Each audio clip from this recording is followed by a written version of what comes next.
Minister of International Development. Thank you, Mr. Speaker. Canada has a long-standing development cooperation program in Cuba. Ours is the longest-running development program of any Western nation. Canada had a modest international development relationship with Cuba between 1968 and the establishment of our formal bilateral development program in 1994. In the early days, Canada supported ad hoc initiatives such as research and agricultural development and academic exchanges.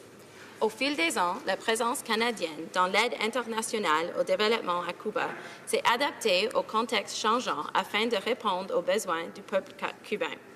Avec le temps, le programme de développement canadien s'est mérité le respect des Cubains pour son efficacité, son adaptabilité et sa stabilité à long terme. Aujourd'hui, l'objectif du Canada en matière de développement international à Cuba est d'améliorer le bien-être économique des Cubains les plus vulnérables. Nous nous efforçons d'atteindre cet objectif en soutenant des projets axés sur deux priorités: augmenter la sécurité alimentaire et stimuler une croissance économique durable. These priorities are clearly relevant in Cuba today in light of economic reforms currently being implemented and align well with Canada's interest in fostering trade, supporting economic liberalization and promoting peaceful and sustainable democratic development. And Mr. Speaker, I neglected to mention that I will be sharing my time with the member from Laurentian Labelle, so please incorporate that into your considerations. In that sense, Canada's development program in Cuba is an effective vehicle to promote Canadian values and interests. Canada is ranked third after the European Union and Switzerland in terms of development assistance to Cuba. Relatively speaking, Canada disperses a modest amount of official development assistance in Cuba each year. Annually, we support about $4.5 million in international development projects. These projects are implemented by Canadian, international, and multilateral executing agencies. Over the years, projects supported by Canada have contributed to a number of key achievements in Cuba, making a real contribution to modernizing the Cuban state and encouraging liberalization. Canada and the other donor countries and agencies engaged in Cuba continue to pursue development assistance in the country based on a recognition of ongoing needs.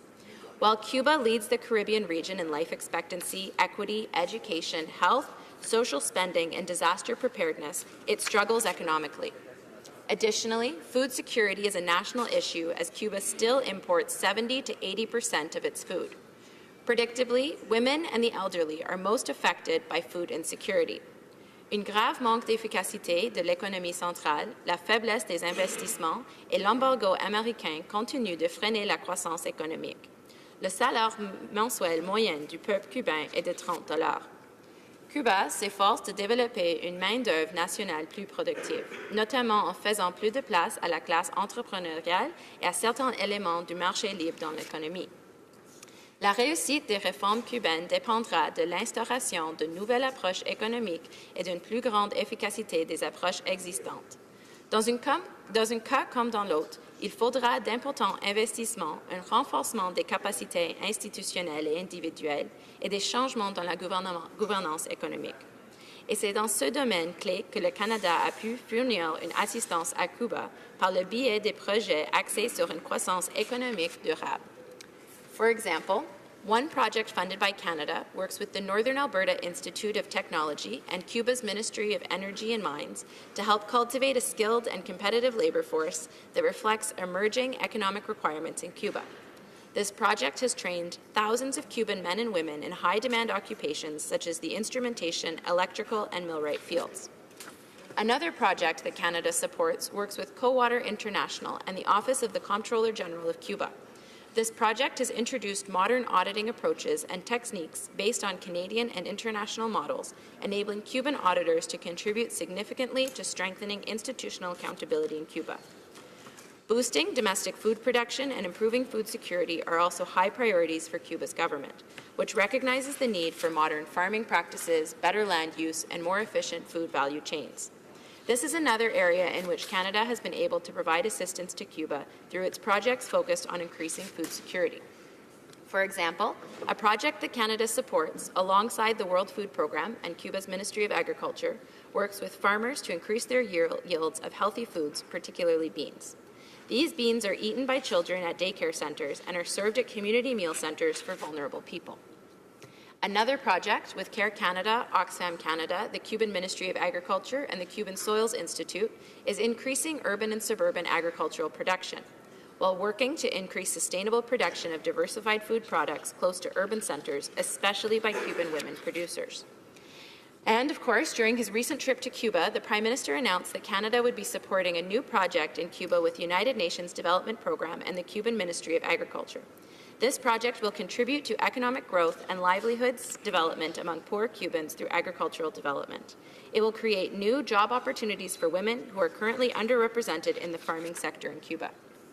After Hurricane Matthew hit Cuba on October 4, 2016, another aspect of the Canada-Cuba development relationship came into play.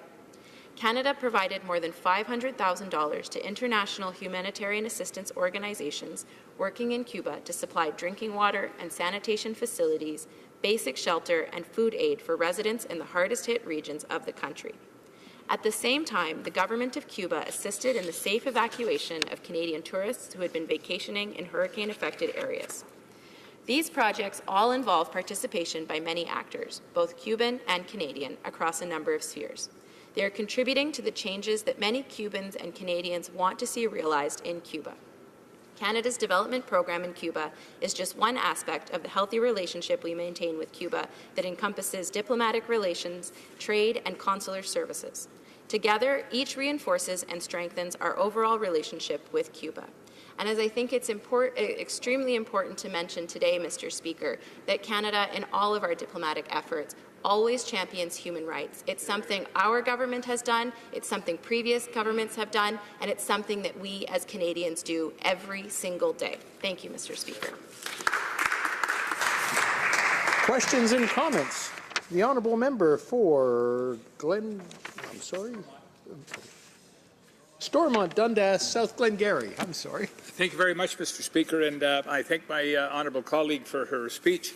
And I listened intently, but I just wonder, Mr. Speaker, if you could ask, through you, if I could ask the member if she thinks that the former president of Cuba, Fidel Castro, was a dictator, and if so, why didn't she bring that up, any reflection on Fidel Castro at all in her speech? Thank you.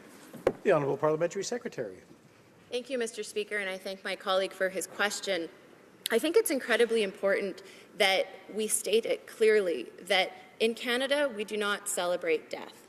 So while we recognize the controversy of Mr. Castro and we recognize that he was indeed a dictator and that there were indeed human rights offenses that have and continue to happen in Cuba, our commitment as a government and what Canadians expect of us is to engage. It's to have that conversation. It's to have that conversation based in real action, and that's what's important. There's a group in Cuba called the Ladies in White who go every Sunday in Havana to the Central Square to protest human rights abuses. They have decided that during this 2-week mourning period, they will not do that out of respect because they understand that we do not celebrate death, and I hope that the members opposite would respect that as well. Thank you. Questions and comments? L'honorable député de Salaberry-sur-Roi. Je remercie ma collègue pour son discours. Je me demande juste où est-ce qu'on s'en va dans ce débat-là, parce qu'on voit bien que d'un côté comme de l'autre, c'est hyper partisan. C'est blanc ou noir, il n'y a pas de nuance, puis on ne parle pas de ce que le Canada pourrait faire pour aider les Cubains ou les autres peuples pour améliorer les droits humains dans leur propre pays. Aujourd'hui, on parle de Cuba, mais on ne dit pas qu'est-ce que le Canada devrait faire. Est-ce que les libéraux s'apprêtent à répondre à l'appel pour augmenter le financement de la Commission pour les droits de la personne, la Commission interaméricaine des droits de la personne? Il y a eu un appel d'urgence qui a été fait au gouvernement du Canada. Est-ce qu'il va y avoir de l'aide pour les prisonniers politiques? Est-ce qu'il va y avoir de l'aide au niveau de la sécurité alimentaire? Qu'est-ce que les libéraux, à part qu'ils disent qu'ils sont ouverts à la conversation, mais qu'est-ce qu'ils vont concrètement poser comme geste pour faire en sorte que les droits des droits humains à Cuba vont s'améliorer? L'honorable secrétaire parlementaire. Merci, Monsieur le Président, et je remercie ma collègue pour son intervention sur question. Je crois que mon discours était vraiment basé sur ce que le Canada fait pour aider les gens, les Cubains. J'ai parlé de la sécurité alimentaire, j'ai parlé de l'organisation financière du Cuba, de la croissance économique, mais surtout, c'est vraiment important que le Canada a toujours le dialogue avec le Cuba pour renforcer les droits humains. C'est ce qu'on fait toujours. Et puis, je remercie ma collègue pour son question sur le cours de droits humains interaméricains.